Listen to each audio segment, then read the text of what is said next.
Hello दोस्तों, नमस्कार। मैं आपका दोस्त कवि शरद अजमेरा वकील आज लेकर आया हूँ एक नई कहानी जिसका शीर्षक है मेरा पति देवता है। कृपया पढ़े, सुने, देखे कहानी, कमेंट, लाइक और सब्सक्राइब करें। धन्यवाद। रीमा का जन्म एक मध्यम वर्गीय परिवार में हुआ था। उसका बचपन बहुत ही स्नेह और देखभाल में बीता। रीमा बचपन से ही सपनों में खोई रहने वाली लड़की थी।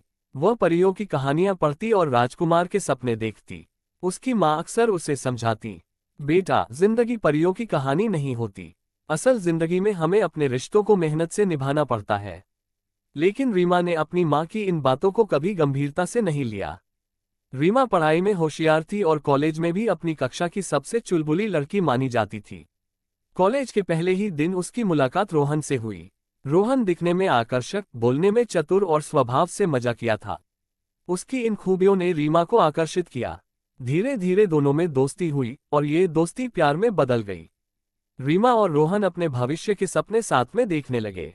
रोहन अक्सर कहता, हम अपनी शादी के बाद घूमने के लिए पेरिस जाएंगे। तुम्हें पता है, मैं तुम्हारे लिए हमेशा तुम्हारा सपना पूरा करूंगा। रीमा उसकी बातों पर मुस्कुरा देती और खुद को खुशकिस्मत मानती। रीमा के जीवन में बड़ा बदलाव तब आया जब उसके पिता ने उसकी शादी अरविंद से तय कर दी। अरविंद एक साधारण आदमी था जो एक सरकारी नौकरी करता था। रीमा के पिता ने ये रिश्ता इसलिए चुना था क्योंकि अरविंद बहुत ही ईमानदार और जिम्मेदार व्यक्ति था। जब रीमा को इस फैसले के बारे में पता चला तो वह सदमे में आ गई। उसने अपने पिता से कहा, पापा, मैं यह शादी नहीं कर सकती। मेरा दिल रोहन से जुड़ा है। लेकिन उसके पिता ने सख्ती से जवाब दिया, रोहन तुम्हारे लिए सही लड़का नहीं है। वह जिम्मेदार नहीं है। एक पिता हमेशा अपनी बेटी की भलाई के लिए फैसला लेता है। अरविंद तुम्हें खुश रखेगा। रीमा को ऐसा लगा जैसे उसके सपनों को कुचल दिया गया हो। उसने अपनी माँ से गुहार लगाई, लेकिन उनकी चुप्पी ने रीमा को और भी निराश कर दिया। शादी के दिन रीमा बेहद उदास थी। उसने लाल जोड़ा पहना तो था, लेकिन उसके चेहरे पर वह खुशी नहीं थी जो एक दुल्हन के चेहरे पर होनी चाहिए। मंडप में बैठते हुए उसकी आंखें बार बार रोहन की याद में भर आती। अरविंद ने शादी के दौरान रीमा के चेहरे की उदासी को महसूस किया, लेकिन उसने इसे नजरअंदाज किया। उसके लिए यह शादी केवल एक जिम्मेदारी थी जिसे वह अपने परिवार के सम्मान के लिए निभा रहा था। रीमा का स्वागत उसके ससुराल में बहुत गर्मजोशी से किया गया। अरविंद की मां शोभा ने उससे गले लगाते हुए कहा, बेटा, ये घर अब तुम्हारा है। इसे अपनेपन से सजाना। रीमा ने एक हल्की मुस्कान के साथ जवाब दिया, लेकिन उसके दिल में ससुराल को अपनाने की कोई इच्छा नहीं थी। शादी की रात जब अरविंद कमरे में आया तो रीमा ने उससे कहा, तुम्हें लगता है कि इस शादी से मुझे कोई खुशी मिल सकती है? अरविंद ने शांत स्वर में जवाब दिया, मैं तुम्हारी खुशी के लिए कुछ भी कर सकता हूं, लेकिन यह शादी तुम्हारी मर्जी के बिना जबरदस्ती नहीं बनेगी। ये कहकर उसने दूध का गिलास टेबल पर रखा और कमरे से बाहर चला गया। रीमा को ये बात चुभ गई। उसने सोचा था कि अरविंद उसे समझाने की कोशिश करेगा या गुस्सा करेगा, लेकिन उसकी शांति ने रीमा को उलझा दिया। रीमा ने ससुराल में खुद को किसी भी काम से दूर रखा। वह देर तक सोती, घर के कामों में हाथ नहीं बटाती और अपनी सासू माँ की मेहनत को नजरअंदाज करती। शोभा, जो बहुत स्नेही महिला थी, ने रीमा से कभी शिकायत नहीं की।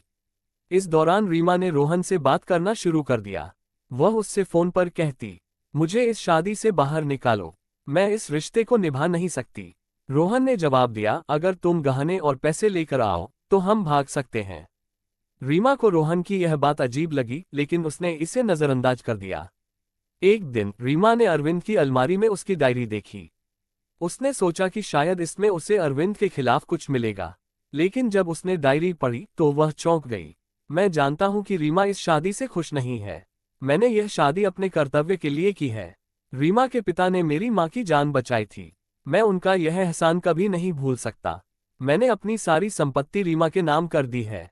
अगर वह इस रिश्ते से बाहर जाना चाहती है तो उसे आज़ादी देने के लिए मैं तैयार हूँ। डायरी के इन शब्दों ने रीमा को गहराई से सोचने पर मजबूर कर दिया। उसने पहली बार अरविंद की अच्छाई को महसूस किया। रीमा ने अरविंद के त्याग और समझदारी को समझने के बाद अपने व्यवहार में बदलाव किया।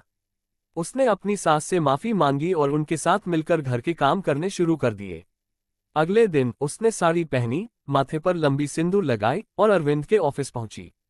वहां उसने सबके सामने कहा, मैं इनकी पत्नी हूं और हम छुट्टी पर जा रहे हैं।